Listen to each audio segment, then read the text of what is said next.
ये हजिज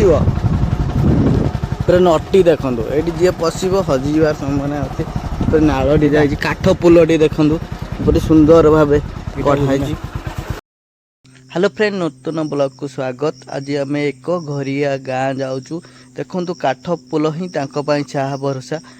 से गाँ को जीवाई पहाड़िया ढालू अंचल विद्युत नाही प्रधानमंत्री आवास योजना भी मिल पारनी भत्ता भी मिल पारनी एपरी एक गाँ को जाऊँ गाँव चित्र देखले आपण भी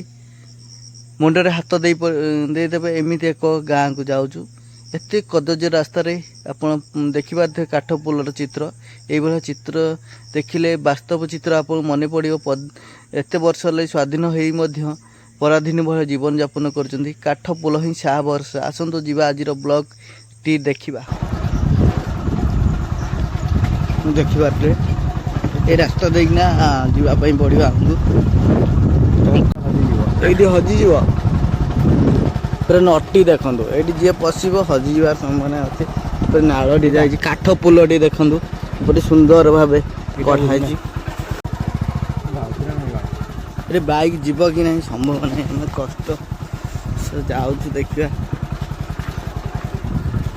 17 वर्ष आसब ना पड़ार संभावना अच्छी।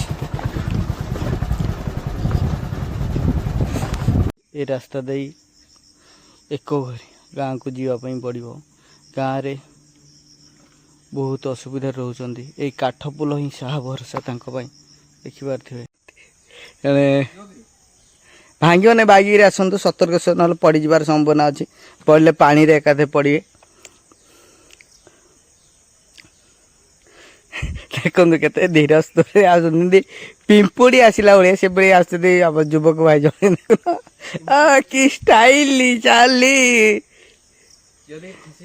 चाली रे तोर पद्म फुटे हस ए दौड़िल पिलाटी आउ जाऊँ आम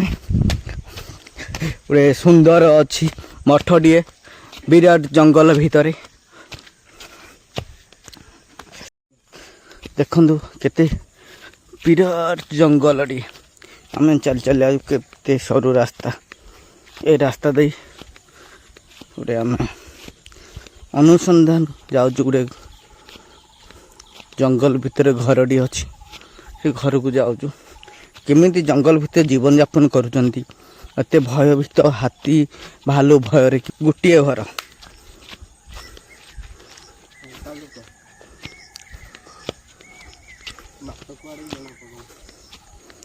ज्वर कि कौन रोग केमती जाती आसतु से घर को जाए बुझा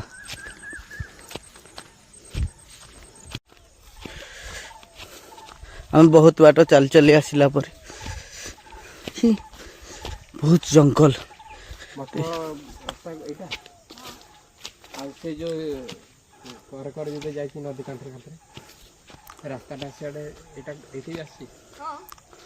ये आप एकुटिया गोटे घर रोचंदी हाँ हाँ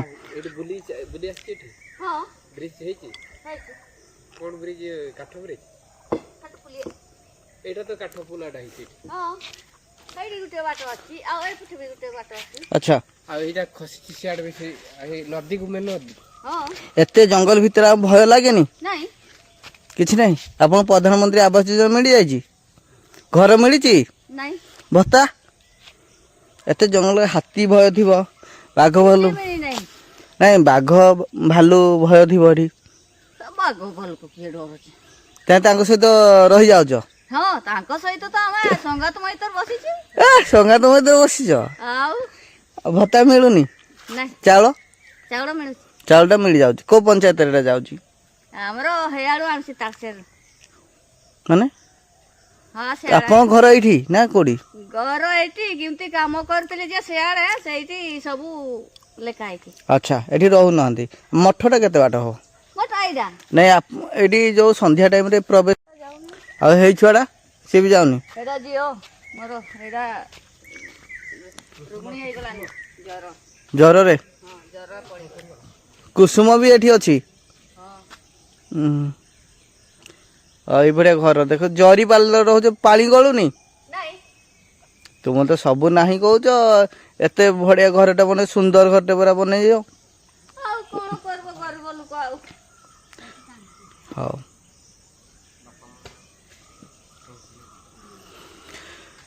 ରୋଷେଇ ରୋଷେଇ ସାରା ଆପଣ ବର୍ଷା ସିଜନ ଏଠି ତ ପାଣି ହଁ ପଡୁଥିବ କିଏ କୋଉଠି ରୋଷେଇ କରୁଛ ଏଠିନି ଗ୍ୟାସ୍ ମିଳିନି ଆପଣଙ୍କୁ ଅଛି ଗ୍ୟାସ୍ ଏତେ ପଇସା ନଉଛି ଆଉ କିଏ ଏଇଟା ସରକାର ପକେଇବ? ସରକାର ବହୁତ ରେଟ୍ କରିଦେଲେ ହଁ ଆରୁ ଗ୍ୟାସ୍ ପୁରେଇବା ପାଇଁ ପଇସା ନାଇଁନି ଆମ ତ ଜଙ୍ଗଲ ଭିତରେ କାଠରେ ରୋଷେଇ କରୁଛି ଆଚ୍ଛା ଆଉ ପଇସା ଆମେ କୋଉଠି ପାଇବୁ ମୁଁ କୋଠି ପାରୁଛି ନା ମୋ ଝିଅ କୋଠି ପାରୁଛି ଦି ଜଣ ଯାକ ତ ପଳିଛି ଜ୍ୱର ଆଉ ଆପଣ ସ୍ୱାମୀ ନାଇଁ ମରିଯାଇଛି ହଁ ଭତ୍ତା ତ ମିଳୁଥିବ ନା ମିଳିନି ବିଧବା ଭାତ ମିଳୁନି କେତେ କହିଲି ଯେ କହିଲା ତମ ବୟସ ହେଇନି କହିଲା ଆଉ କଣ ଆଉ କରିବୁ ବିଧବା ଭାତ ମିଳିବ ନା କିଛି ମିଳିନି କେମିତି ଚଳୁଛ ଏତେ ଜଙ୍ଗଲ ଭିତରେ ମୋ ପୁଅ କାମ କରୁଛି ହଁ, ପୁଅ ଗୋଟେ ଅଛି ସେ ଯାହା ଦଉଛି ସେ ଝିଅ ହଁ ତାଙ୍କୁ ନାଇଁ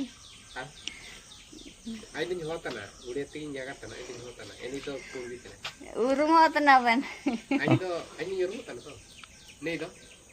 ದಿಕ್ಕುತ್ತಾನೆ ଏଇଟା କ'ଣ ଏଇ ଜାଗାରେ ରହୁଛ ଲାଇନ୍ ଅଛି ଆପଣଙ୍କର ନାହିଁ ଆମର ଲାଇନ ଲାଇନ୍ ନାହିଁ ନାହିଁ ଏତେ ଜଙ୍ଗଲ ଭିତରେ ଗୋଟେ ଘର ଡର ଲାଗୁନି ନାହିଁ ଆମର ତ ଏଠି ରହି ରହିକିନା ଅଭ୍ୟାସ କରିଦେଲେ ଆଉ କଣ ଇଏ ଲାଇନ କହୁଛୁ ଲାଇନ୍ ନାହିଁ ତ ରାତିରେ କେମିତି ଡରନି ନାହିଁ ଆମର ହେଇଟା କରାରେ ଶୁଖେଇ ଦେଇଛୁ ଆଉ ଓହୋ ସୋଲାର ପାଣି କୋଉଠୁ ପାଣି ଏଇ ବିଲଟି ଏଇ ଜନା ଝରଣା ପାଣି ହଁ ଖରା ବର୍ଷା କିନ୍ତୁ କୌଣସି ଝାଡ଼ା କିଛି ହଉନି ନାହିଁ କିଛି ହଉନି ବ୍ଲିଚିଂ ପାଉଡର ଦଉଛନ୍ତି ଆପଣଙ୍କୁ ନାଇଁ ଆମର ଦେଉନି ଅଙ୍ଗନାବାଡି ଦିଦି କିଛି ଦଉନାହାନ୍ତି ନାହିଁ ଏଇଟା କ'ଣ ଛତୁ ଧାନ ଛତୁ କୋଉଠି ଜଙ୍ଗଲରେ ଜଙ୍ଗଲ ଏଇଟା ତ ଜଙ୍ଗଲ ଅଛି ଆଉ କଣ ଏଠି ଆପଣ ଗୋଟିଏ ଘରେ ରହୁଛନ୍ତି ହଁ ଆଉ ଏମିତି ଖୋଲା ମେଲା ରହୁଛ ଆଉ କଣ କରିବା ମଶାରୀ ନାହିଁ କିଛି ନାହିଁ ଏମିତି ଏଇଟା ତ ମଶାରୀ କିପରି ଅବସ୍ଥାରେ ରହୁଛନ୍ତି ଏଇଠି ଗାଈ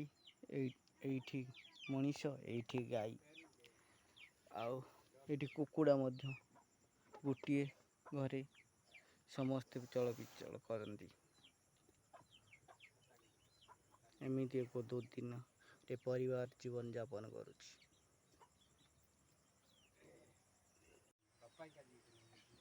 ଦେଖନ୍ତୁ କିପରି ଅବସ୍ଥା ପୁରା ଜଙ୍ଗଲ ଘେରା ଭିତରେ ରହୁଛନ୍ତି ଗୋଟି ପରିବାର ପୁରା ବହୁତ ଅସୁବିଧା ରହୁଛନ୍ତି ଦେଖିପାରୁଥିବେ ଦେଖନ୍ତୁ ଏପଟେ ଗାଈ ଏପଟେ ମଣିଷ ଶୋଉଛନ୍ତି ବହୁତ ଅସୁବିଧା ରହୁଛନ୍ତି ଦେଖିପାରୁଥିବେ ଖୋଲା ମେଲାରେ ଘରଟି ଦେଖିପାରୁଥିବେ ପୁରା ଅନ୍ୟ ପାର୍ଶ୍ୱକୁ ଦେଖାଯାଉଛି ପୁରା ଏଇ ଜାଗାରେ ଶୁଆ ଉଠା ସବୁ କରୁଛନ୍ତି ଦେଖନ୍ତି ଘରଟା କିପରି ଅଛି